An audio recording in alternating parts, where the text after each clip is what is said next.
At 6:19 local time, the USS Abraham Lincoln Strike Group was deep into routine operations, executing missions with the kind of precision expected from a modern naval force.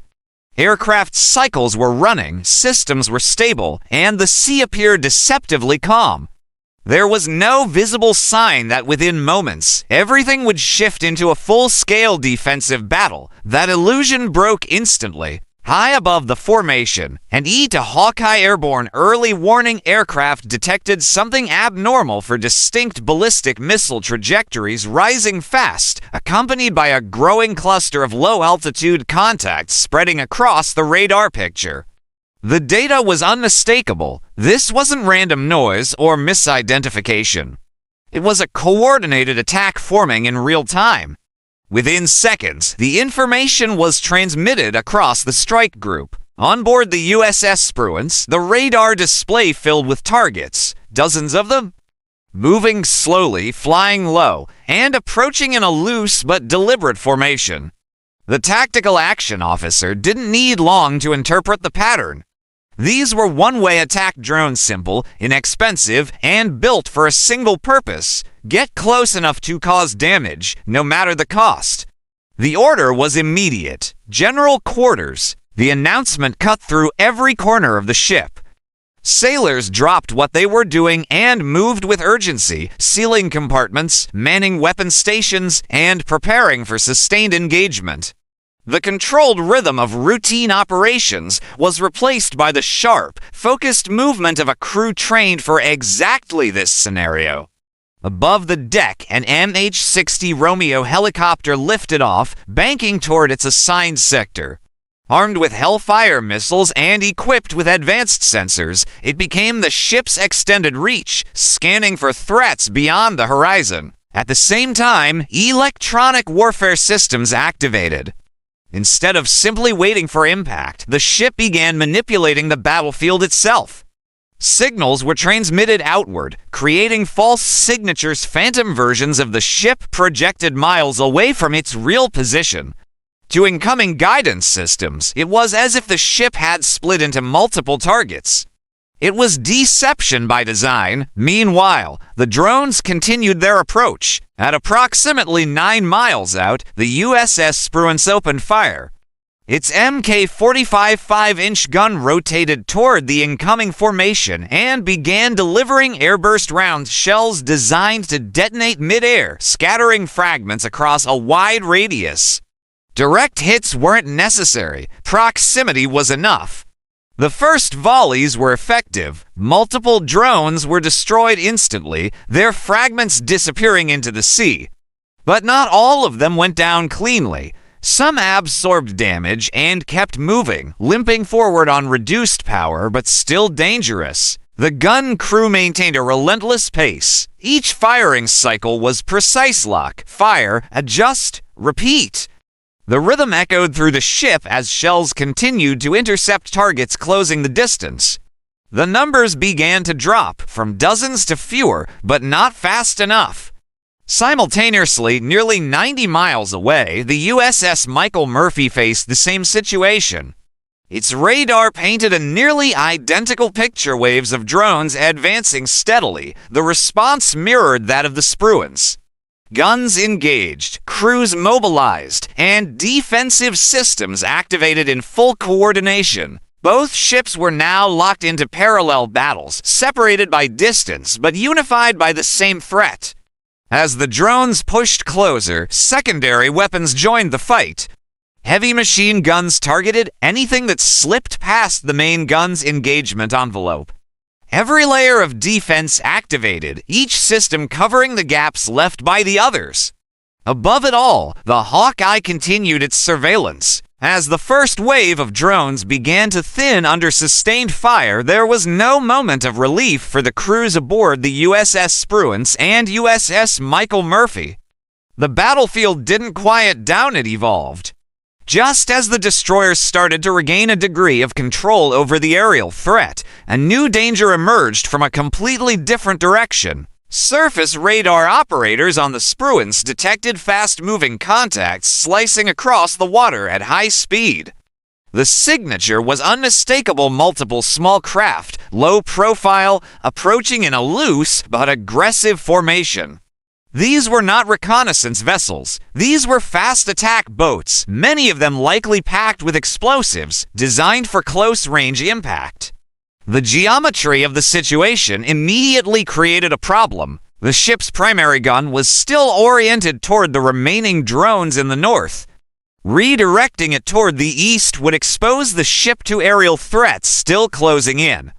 Keeping it locked on drones meant allowing high-speed boats to approach unchecked. There was no clean answer. The commanding officers didn't hesitate. The Spruans pushed into a hard maneuver, accelerating to flank speed and turning sharply.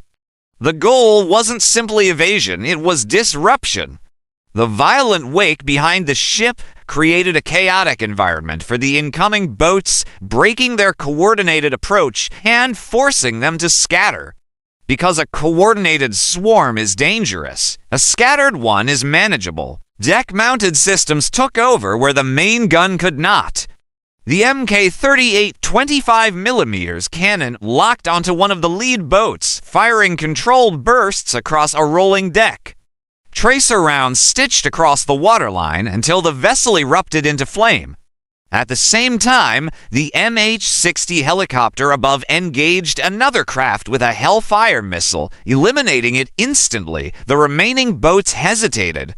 That hesitation mattered because it bought seconds. And in this fight, seconds were everything. Roughly 90 miles away, the USS Michael Murphy encountered the same threat pattern, delayed only slightly in timing, but identical in execution. 8 fast attack craft approached from shallow coastal waters, forcing the crew into the same impossible calculation: split attention between air and surface threats, with limited weapons capable of addressing both simultaneously. The Murphy's tactical officer made a decisive call. The ship's main gun swung toward the incoming boats, prioritizing the more immediate and catastrophic threat. Drones approaching from the north were left to secondary defenses: machine guns, close-in weapon systems, and electronic warfare. It wasn't ideal. It wasn't balanced. But it was necessary. The boats were engaged aggressively. Within minutes, the surface threat was reduced significantly. But the cost of that decision became clear almost immediately. The drones, now facing less resistance, closed distance faster than before. Several slipped into the inner defensive perimeter. At that range, automation took over. The Phalanx close-in weapon system activated a fully autonomous defense platform designed for exactly this moment. It tracked incoming targets, classified them, and opened fire without waiting for human authorization. Thousands of rounds per minute tore through the air, intercepting drones at the last possible second. Targets entering its engagement zone simply disappeared. For a brief moment, both ships stabilized their defensive lines, but that moment didn't last. Electronic warfare operators on both vessels suddenly picked up a new signal, one that cut through the noise of the ongoing battle. A call went out across the comms network. Vampire. Anti-ship missile threat detected. The shift in tension was immediate. Unlike drones or boats, these missiles represented a different level of danger entirely. They were fast, precise, and carried enough explosive force to cripple a destroyer with a single hit. Worse, they had been launched at the perfect moment when both ships were already fully engaged, their systems stretched, their crews focused in multiple directions. For cruise missiles appeared on radar, skimming just above the ocean surface. Their approach was calculated, their timing deliberate. They had not been launched blindly. They had been waiting, observing, tracking, and choosing the exact moment when defenses were most vulnerable. This wasn't random escalation. This was layered strategy. The destroyers reacted instantly. By the time the destroyers finished dealing with the cruise missiles, the battlefield looked, on the surface, like a defensive success. Every visible threat had been engaged and neutralized. Systems were still running, hulls were intact, crews were alive. From a distance, it looked like control had been restored, but that assumption didn't last long. Because high above the atmosphere, something far more dangerous had already passed the point of interception: the ballistic missiles. Unlike drones or cruise missiles, these weapons weren't designed to pressure, they were designed to finish. Their trajectory had been calculated long before the first drone was even launched. Their timing had been synchronized with every other layer of the attack, and now they were coming down. The E-to-D Hawkeye updated the feed again, its radar tracking objects descending at hypersonic speed. There was no ambiguity in the data, no misreading, no second guessing. Impact was no longer a possibility, it was a countdown. Inside the Spruance and the Michael Murphy, the shift in atmosphere was immediate. Combat information centers, which had been operating at maximum intensity, suddenly went quiet in a different way. Not calmer, just more focused, because now there were no more tactical decisions that could stop what was coming. Only mitigation, only survival. The crews moved into damage control readiness. Fire suppression systems were primed. Medical teams positioned themselves in reinforced sections of the ship. Watertight doors were sealed. Every action now was about reducing loss, not preventing impact. Because prevention had already failed, and that's the part that rarely gets said out loud. The first re-entry signature hit the sensors like a shockwave. The velocity alone made traditional interception from their position impossible. These weren't targets you could outmaneuver or outgun at this stage. They were falling with intent. Seconds later, the horizon lit up. The impact didn't look like the earlier engagements. There were no tracers, no interception flashes, no gradual escalation.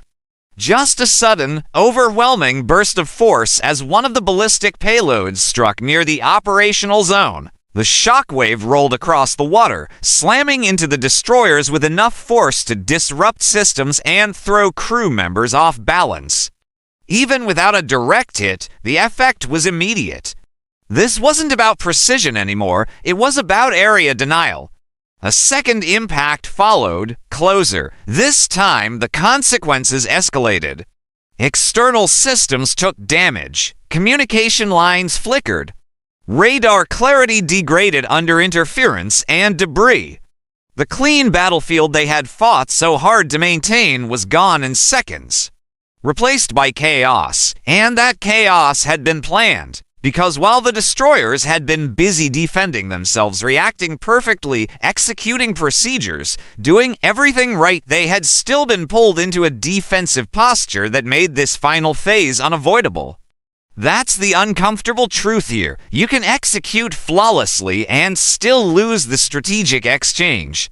The Hawkeye's feed continued streaming updates, but now it was less about warning and more about assessment. Tracking damage zones, identifying secondary risks. Mapping the aftermath in real time, the destroyers were still operational, but they were no longer in control of the situation. And that distinction matters more than people think. Because control isn't about surviving individual attacks, it's about dictating the outcome of the engagement. That control had been taken away long before the first missile hit. It had been taken the moment the attack forced them to split focus, layer by layer, decision by decision, until every response they made was reactive instead of strategic. And by the time the ballistic phase began, the outcome was already shaped. What happened here wasn't just an attack, it was a demonstration. A demonstration of how modern warfare isn't about overwhelming force in one direction. It's about sequencing, timing, forcing your opponent into a position where every correct move still leads them closer to failure.